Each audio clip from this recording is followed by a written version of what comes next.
2024년 5월 6일 누가복음 21장 29절부터 38절까지의 말씀을 가지고 함께 묵상과 기도 그리고 나눔의 시간을 갖겠습니다. 먼저 오늘 본문 말씀부터 함께 듣겠습니다. 이에 비유로 이르시되 무화과 나무와 모든 나무를 보라. 싹이 나면 너희가 보고 여름이 가까운 줄을 자연히 아나니 이와 같이 너희가 이런 일이 일어나는 것을 보거든 하나님의 나라가 가까이 온 줄을 알라. 내가 진실로 너희에게 말하노니 이 세대가 지나가기 전에 모든 일이 다 이루어지리라. 천지는 없어지겠으나 내 말은 없어지지 아니하리라. 너희는 스스로 조심하라.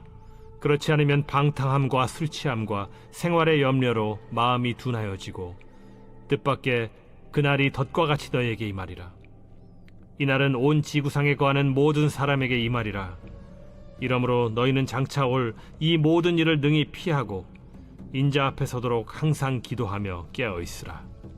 예수께서 낮에는 성전에서 가르치시고 밤에는 나가 감람원이라 하는 산에서 쉬시니 모든 백성이 그 말씀을 들으려고 이른 아침에 성전에 나아가더라.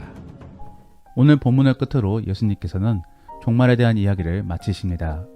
그래서 예수님께서는 끝으로 현상을 보면 상황을 파악할 수 있다라고 말씀을 전해주고 계십니다. 그러므로 무화과 나무와 같은 나무들을 바라보면서 여름이 다가왔음을 알 수 있음을 말해주고 계신 것입니다. 특별히 당시에는 달력과 같은 그런 분명하게 시기를 구분할 수 있는 것이 없었습니다. 그러므로 정확하게 시기를 파악하기가 어려웠던 것입니다. 그렇기 때문에 그런 상황 속에서 시기를 정확하게 볼 수 있는 방법은 나무를 보는 것이었습니다. 그래서 나무에서 벌어지는 현상을 통하여 상황을 정확하게 파악하는 것입니다. 무화과 나무의 경우는 초여름에 열매가 맺히기 시작합니다. 그러다가 한 여름이 지난 후 그때부터 열매가 닳아지게 됩니다. 그를 통하여 당시 사람들은 계절이 어떻게 바뀌어 나가고 있는지를 알게 되는 것입니다. 마찬가지로 종말의 때에도 이렇게 현상이 보여지면서 상황이 발생되어질 것이라고 예수님께서는 말씀해주고 계십니다. 그런데 생각해보면 사실 하나님께서는 언제나 일을 벌이기 이전에 먼저 말씀과 경고를 해주시고 나서 그 이후로 상황들을 일으키셨습니다. 그리고 그러한 전달자의 역할은 바로 선지자의 몫이었던 것입니다. 그러므로 그러한 하나님의 기조는 언제나 바뀌지 않고 또 계속적으로 이루어졌던 것입니다. 그리고 그러한 상황은 오늘날에도 여전히 유효합니다. 그러면 우리는 오늘날 시대를 어떻게 바라봐야 되고 또 판단해야 되는 것인가? 오늘날 시대는 예수님 말씀처럼 전쟁이 빈번해지고 또 오염으로 인해 자연재해가 더 심각해지고 있는 상황입니다. 온난화로 인하여 기후가 바뀌어져 가고 있고 또 생각지 못한 재해가 발생되어지고 있는 그런 상황인 것입니다. 그래서 기후학자들의 전망을 들어보면 앞으로의 미래는 더욱더 암울하다고 합니다. 우리는 이러한 상황들을 통하여 종말이 가까워졌음을 짐작해 볼 수 있는 것입니다. 즉, 언제 종말이 온다라고 할지라도 이상하지 않을 시기인 것입니다. 그렇기 때문에 우리는 임박한 종말론의 입장은 아닐지라도 미리 종말에 대해 대비하고 있어야 되는 것이며 또 준비하고 있어야 되는 것입니다. 그러므로 저는 오늘 본문 말씀을 통하여 그러한 종말을 대비함으로 어떠한 모습으로 살아가야 될지를 함께 나누어 보기를 원합니다. 첫 번째로 우리는 종말을 대비해 영적 긴장을 놓지 않기 위하여 방탕에 빠져서는 안 되는 것입니다. 방탕은 미래에 대한 계획이 없이 나태해지는 것을 의미합니다. 그러므로 본능에만 충실해지고 또 현실을 직시하지 못하는 상태를 일컫는 것입니다. 오늘 본문에서는 34절 말씀에 이렇게 말씀을 전해주고 있습니다. 너희는 스스로 조심하라. 그렇지 않으면 방탕함과 술취함과 생활의 염려로 마음이 둔하여지고 뜻밖의 그날이 덫과 같이 너희에게 임하리라. 여기서 전하는 방탕함과 술취함은 같은 맥락으로 볼 수 있습니다. 그래서 현실 및 문제로부터 벗어나기 위하여 중독에 빠지는 것을 의미합니다. 더불어 생활의 염려 또한 중독의 원인으로 볼 수 있기 때문에 같은 맥락으로 볼 수 있는 것입니다. 결국 골치 아픈 현실로부터 벗어나고자 중독에 빠지는 것이며 또 정말로 그렇게 되면은 어느 순간에는 중독에 벗어나고 싶어도 벗어날 수가 없는 그런 상태가 되어버리는 것입니다. 즉, 덫에 걸려 헤어나올 수가 없는 그런 짐승처럼 되어버리는 것입니다. 그러면 정말로 상황이 닥쳤을 때에는 속절없이 당해버리게 되는 것입니다. 우리에게 당면한 문제들은 결코 피할 수 없는 문제들입니다. 그리고 심판과 종말의 문제도 마찬가지인 것입니다. 그러므로 오늘 본문의 35절 말씀에서는 이날에는 온 지구상에 거하는 모든 사람들에게 이 말이라 라고 말씀해주고 있는 것입니다. 즉 피하려고 하지 말고 오히려 닥친 상황에 대하여 정확하게 현실을 인지하고 대처하라 라는 것입니다. 성경에서는 계속적으로 게으름에 대하여 비판하고 부지런해질 것을 요구하고 있습니다. 그러함에는 다 이유가 있는 것입니다. 우리가 만일 게으러지게 되면은 예상되어지는 문제들에 대해 계속적으로 뒤로 미루게 됩니다. 그리고 정말로 상황이 닥쳤을 때에는 손도 쓸 수 없게 되는 것입니다. 중독과 방탕도 같은 맥락입니다. 그러므로 우리는 삶에 있어 쾌락과 본능으로 움직여서는 안 되는 것이고 미래를 미리 내다봄으로 대비할 수 있어야 되는 것입니다. 그리고 그러한 부분들 속의 영적인 부분에서는 더욱더 민감하게 반응해야 되는 것입니다.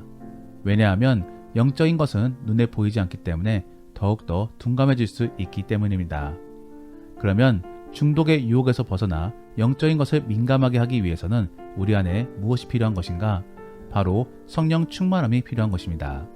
그래서 예배소서 5장 18절 말씀에서는 술 취하지 말라 이는 방탕한 것이니 오직 성령으로 충만함을 받으라 라고 전해주고 있는 것입니다.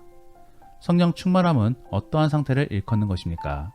바로 하나님과 사랑에 빠지는 것을 의미합니다. 그러므로 자꾸 하나님이 생각나고 또 그 주님이 알고 싶어 더 공부하게 되는 것이며 그리고 그 주님과 대화하고 싶은 마음을 갖는 것입니다. 그렇기 때문에 우리는 말씀을 공부 및 묵상하게 되는 것이며 또 기도하게 되는 것입니다. 사람은 결국 무언가에 빠지게 됩니다. 즉 무언가에 의지하게 되는 존재인 것입니다. 그렇다라고 한다면은 차라리 하나님께 빠지시기를 바랍니다. 그리고 그 주님을 의지함으로 다른 무언가에게 끌려다니지 않는 그런 사람들이 되기를 원합니다. 정말로 그러한 믿음이 있고 또 미래를 대비할 수 있는 그런 복되고 지혜로운 성도들이 될 수 있기를 원합니다. 두 번째로 우리는 종말을 대비하여서 항상 기도하는 존재가 되어야만 될 것입니다. 어찌 보면 이것은 성령 충만과도 연결되어지는 내용입니다. 그래서 계속적으로 기도함 속의 영적 민감도를 높여야 되는 것입니다. 그러면 영적 민감도를 높인다라는 말은 어떠한 의미인 것인가? 바로 처해진 상황이 어떠한 상황인지를 빠르게 알아채는 것을 의미합니다. 그러므로 지금의 내가 무엇을 해야 될지를 빨리 파악하는 것을 말하는 것입니다. 사탄은 계속적으로 우리를 유혹합니다. 그러므로 하나님이 주시는 시험에 대하여 제대로 상황을 파악하지 못하고 근심만 하게 되는 것입니다. 실제로 우리가 아무리 믿음이 있다 할지라도 막상 문제가 생기게 되면은 판단력이 흐려질 수밖에 없습니다. 순간 마음이 흔들리고 패닉에 빠질 수밖에 없는 것입니다. 여기에 있어서 영적 민감도가 높은 사람은 빠르게 상황을 파악하고 정신을 다잡게 됩니다. 그리고 해결 방법들을 빠르게 찾는 것입니다. 예를 들어 몸이 아프다라고 한다면은 이 상황 속에 우리는 상황을 빠르게 파악할 수 있어야 될 것입니다. 그래서 영적 민감도가 높은 사람은 기도 속에서 하나님이 선하게 이끄실 것을 믿으며 병원에 가는 것입니다. 마냥 기도만 하며 하나님만을 붙잡고 있는 것은 아닌 것이지요. 더불어 관계적인 어려움이 있다라고 한다면 어떻게 행동해야 되겠습니까? 기도 속에서 하나님의 인도하심을 기대해야 되는 것입니다. 그래서 어쩌면 침묵 속에서 기다릴 수도 있는 것이고 또 그도 아니면 믿음의 동역자들과 교제 속에서 방법을 찾을 수도 있는 것입니다. 결국 기도 속에서 방법을 찾고 또 감동 속에서 믿음으로 움직여 보는 것입니다. 이처럼 기도는 정신 수양을 위해서 필요한 것이 아닙니다. 실제적으로 우리의 문제를 해결하기 위하여 필요한 것입니다. 그리고 그러한 실시간의 상황 속에서 하나님과의 소통이 끊어지지 않기 위하여 필요한 것입니다. 그러므로 기도는 많이 하면 할수록 좋은 것입니다. 다만 일상에 방해가 되지 않는 선에서 이루어져야 될 것입니다. 만일 아무 일도 하지 않고 기도만 한다면 그것 또한 게으름입니다. 우리는 주어진 사명 속에 업무를 감당하며 또 기도도 감당해야 될 것입니다. 그러므로 일과 함께 기도도 잘하기 위해서는 어떻게 해야 되겠습니까? 바로 틈틈이 기도하시기를 바랍니다. 잠시 혼자 있을 때나 혹은 멍하니 밖을 바라보고 있을 때 기도하시기를 바랍니다. 그래서 저와 같은 경우는 길을 걸을 때 기도를 합니다. 그리고 잠시 쉼을 취할 때도 기도를 합니다. 그런 식으로 틈틈이 계속적으로 기도를 하시기를 바랍니다. 그리고 오랜 시간이 아니더라도 어느 특정한 시간을 정해놓고 기도하시기를 바랍니다. 그래서 저와 같은 경우는 미리 기도 제목을 뽑아놓고 잘 때마다 시간을 두고 기도를 합니다. 아무도 방해하지 않는 시간에 잠시 여유롭게 하나님과 대화를 나누는 것이지요. 여러분들 안에도 그러한 시간을 두며 또 한편으로는 틈틈이 기도하며 영적 민감도를 높일 수 있기를 원합니다. 마지막으로 우리는 종말을 대비하여 말씀을 가까이 해야 됩니다. 왜냐하면 그 말씀 속에서 우리는 하나님의 뜻을 발견할 수 있는 것이며 또 말씀 안에서 성령의 조명으로 인해 지혜를 얻을 수 있기 때문입니다. 사실 우리 기독교는 실제적인 종교이며 또 한편으로는 신비스러운 종교이기도 합니다. 왜냐하면 정말로 눈에 보이지 않는 성령님과 소통하는 종교이기 때문입니다. 우리는 말씀 안에서 주의 음성을 들어야 됩니다. 그러므로 오늘 본문에서는 예수님께서 직접적으로 말씀을 전해주심으로써 하나님의 음성을 사람들에게 들려주고 계신 것입니다.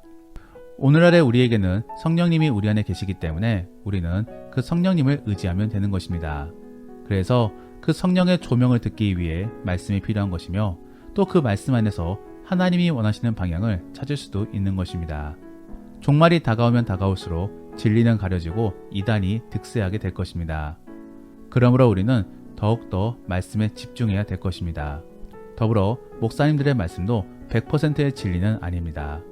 진리의 말씀에 자신의 생각이 가미되어 있는 것입니다. 그러므로 우리는 우리 스스로가 말씀을 묵상하며 섭취하는 법을 배워야 될 것입니다. 그러므로 큐티하는 방법을 배우고 스스로가 말씀 안에서 성령님과 대면해야 되는 것입니다. 저는 이번 누가복음 말씀이 끝나면은 원하는 분들에 한하여 누가복음 자료를 공유해 드릴 것입니다. 그를 통해 성도님들이 최소한 누가복음 말씀만큼은 스스로가 묵상하며 고민할 수 있게끔 도와드릴 것입니다. 그리고 그러한 과정이 계속적으로 진행되므로 결국에 성경 66권을 다 공유해 드릴 것이며 그렇게 함으로 스스로가 묵상할 수 있게끔 도와드릴 것입니다. 제가 이렇게 행하고자 하는 이유는 성도님들도 스스로가 말씀을 묵상하며 그 안에서 성령님과 교제해야 되기 때문입니다. 언제나 목사님들에게만 의존하며 말씀을 들어서는 안 되는 것입니다. 사랑하는 성도 여러분, 그리고 왕같은 제사장이신 성도님들, 이제는 말씀 속에서 직접적으로 하나님과 소통하시기를 바랍니다. 그래서 오히려 저에게 더 좋은 인사이트들을 들려주시기를 바랍니다. 그러므로 함께 하나님을 더 깊이 알아갈 수 있기를 원합니다. 그러한 모습이 결국에 종말을 대비하는 모습이고 또 천국을 준비하는 모습인 것입니다. 정말로 그러한 모습 속에 함께 복된 교회를 세워나가고 또 함께 종말을 대비할 수 있는 복된 성도들이 될 수 있기를 원합니다. 말씀을 정리합니다. 오늘은 종말의 마지막 이야기로서 우리가 종말을 어떻게 대비해야 될지를 함께 나누었습니다. 첫 번째로는 방탕함에 빠지지 않기 위하여 노력해야 되는 것이고 또 그러하기 위하여 우리는 성령 충만해져야 되는 것입니다. 그리고 그러한 성령 충만의 모습은 계속적으로 기도하며 한편으로는 말씀을 묵상해야 되는 것입니다. 정말로 그러한 모습 속에 건강한 교회가 되기를 원하고 또 종말을 대비하는 그런 지혜로운 그리스도인들이 될 수 있기를 원합니다. 기도하겠습니다. 우리가 오늘 말씀을 생각하시며 함께 기도하기 원하는 것은 종말을 바라보며 잘 준비하는 자가 될 수 있게 하여 주옵소서. 정말로 성령 충만한 자가 될 수 있기를 위하여 간구하오니 우리에게 그런 은혜가 있게 하여 주옵소서. 그리고 성령 충만함을 위해 기도합니다. 계속적으로 말씀 묵상과 기도하고 싶은 마음을 갖게 하시고 또 그 안에서 많은 하나님의 음성을 들을 수 있게 도와주옵소서라고 함께 기도하겠습니다. 더불어 오늘 본문 말씀을 가지고 믿음의 나눔이나 혹은 가정예배를 드린다라고 하신다면은 사랑하면 어떠한 감정이 드는지를 생각해 보시며 성령 충만의 감정과 비교해 우리가 결국에 어떠한 마음을 가져야 되는지를 나누어 보시기를 바랍니다. 그리고 계속적으로 기도하는 삶을 살기 위해 우리는 어떠한 노력을 기울일 수 있을지를 한번 나누어 보시기를 바랍니다. 그러면 이제 주님과 함께 깊은 대화의 시간을 갖겠습니다. 오늘 하루도 주 안에서 승리하시기를 바랍니다.